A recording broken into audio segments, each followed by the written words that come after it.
স্ক্রিনে থাকা ছবিটিকে দেখতে পারতেছেন, এটি কোনো সাধারণ ছবি নয়। এটি হচ্ছে গিয়ে পৃথিবীর সবথেকে বড় ইউটিউবার এবং কি বেস্ট ইউটিউবার মিস্টার বিস্টের ছবি। আর তার হাতে যে প্লে বাটনটি দেখতে পারতেছেন সেটা কিন্তু সাধারণ কোনো প্লে বাটন নয়।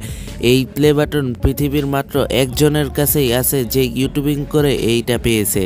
ইতিমধ্যেই কিন্তু তার 420 মিলিয়ন সাবস্ক্রাইবার হয়ে গেছে। 400 মিলিয়ন উপলক্ষে কিন্তু ইউটিউব থেকে কাস্টমাইজ করে তাকে এই প্লে বাটনটি দেওয়া হয়েছে।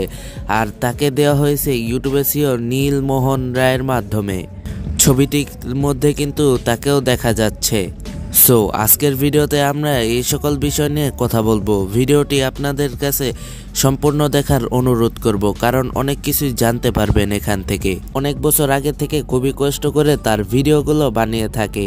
তার ভিডিওগুলো একসময় কোয়ালিটিফুল ছিল না, তবে আজকের দিনে দাঁড়িয়ে দেখেন তার ভিডিওগুলো কতটা কোয়ালিটিফুল এবং সে তার ভিডিওর পিছনে কত টাকা খরচ করে থাকে। আপনারা আরেকটা জিনিস জানলে অবাক হবেন যে সে কিন্তু এই বছরেই একজন বিলিয়নিয়ার হিসেবে পরিণত হয়েছে। তার মোট সম্পত্তির পরিমাণ 13,000 কোটি টাকারও বেশি, যা রোনালদোর থেকে অনেক গুণ বেশি।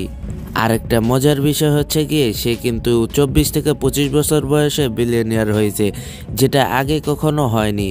এবং কি আগে যেগুলা হয়েছে সেগুলো হয়তোবা বাপ দাদার টাকা এবং কি সম্পত্তির মাধ্যমেই হয়েছে, কিন্তু মিস্টার বিস্ট তিনি নিজে কষ্ট করেই কিন্তু অনেক টাকা উপার্জন করে বিলিয়নিয়ার হয়েছে। তিনি কিন্তু প্রতি মাসে ইউটিউব থেকে হাজার হাজার কোটি টাকা ইউটিউব থেকেই আর্নিং করে থাকে। সে প্রচুর পরিমাণে কষ্ট করেছে বলেই এই জায়গায় আজকে এসেছে। ধারণা করা যাচ্ছে যে কয়েকটা বছরের মধ্যেই কিন্তু তার 1 বিলিয়ন সাবস্ক্রাইবার হয়ে যাবে। এই সিরিজ এই চ্যানেলটি কিন্তু মিস্টার বিস্টের সাথে যুদ্ধ করেছিল সাবস্ক্রাইবার সংখ্যা নিয়ে। আজকে তার 300 মিলিয়ন সাবস্ক্রাইবার রয়েছে অর্থাৎ।